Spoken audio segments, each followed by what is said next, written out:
Doctor Yunus আপনার শান্তিতে Nobel বিজয়ী, তিনি অর্থনীতিবিদ কিন্তু অর্থনীতিতে নোবেল বিজয়ী না, তিনি দারিদ্র্য দূরীকরণে তার গ্রামীণ ব্যাংক ভূমিকা রেখেছে, জয়েন্টলি তিনি নোবেল পেয়েছেন।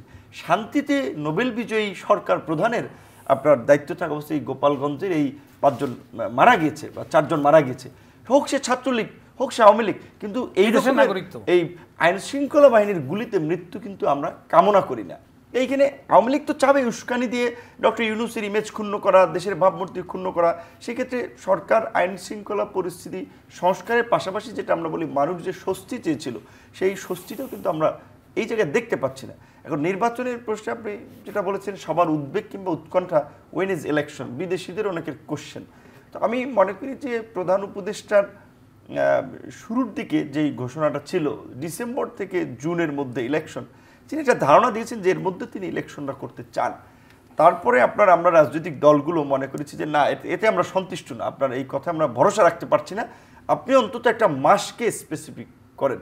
তারপরে সে আপনার এপ্রিলে আপনার নির্বাচনের ডেট দিলেন এবং সবাই মনে করছে না ঠিক আছে, তাহলে প্রধান উপদেষ্টা বা সরকারের মধ্যে আর কোনো অন্য চিন্তা নাই, যেই কারণেই তারা তাদের ডেটের চেয়েও আগে ডেট দিয়েছেন, লাস্ট ডেটের আগে, যে এপ্রিলে।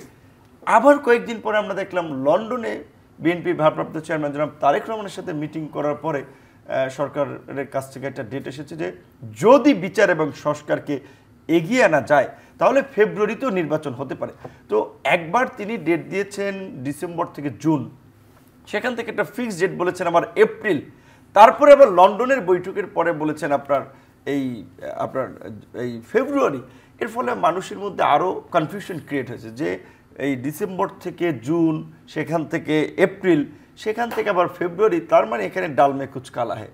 তো এই কারণে নির্বাচন নিয়ে অনেকের মধ্যে একটা উৎকণ্ঠা উদ্বেগ তৈরি হচ্ছে।